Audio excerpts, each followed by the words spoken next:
Terry said this, and Terry, he exhibited that through his work. He said, Teddy, this is what you need to have in your head. Every time you climb that ring, say this. These people may think the last 3 or 4 matches were a show, but you want to make them believe that what they see you do is real. Mm. And I tried to live up to that, and it was, and I've heard that, it's kind of like, those first, 3 or 4 matches were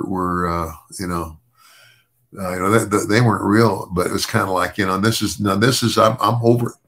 I seriously overheard this conversation, and because of course I was, this is when I'm like in college and nobody really knows who I am. But I can't remember who Terry had wrestled, and he said, "But man, that last match, those guys were going for it, man. That was real. I mean, they were, and once again, that was an attitude that carried over into my career, that I was going to, whatever I could do, it's kind of like we did an angle." They did an angle with me in Georgia. And when I first went to Georgia, I can't remember, the promoter was a guy named Jim Barnett. But he would hire a booker, and Ole Anderson had been the booker, and Ole, as I got there, he had just quit. And then they brought in another guy who was just terrible. I'm not going to say who that guy was, but then they brought Buck Robley, and Buck, Buck's a wild guy and had a wild gimmick, but he really knew wrestling, and so they shot this angle with me where I take this bump over the top rope to the floor, and after like having so many pile drivers. And we did a deal where I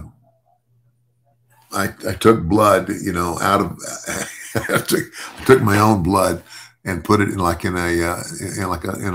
balloon, mm-hmm. and tied it off, and I carried it in my mouth during the match. And then when this all went down, I just chewed on it until it broke. So there's blood coming out of my mouth. Wow. And so they put me, the ambulance comes, puts me on a stretcher. They take me, I can't remember which hospital in Atlanta, but they take me to an Atlanta hospital.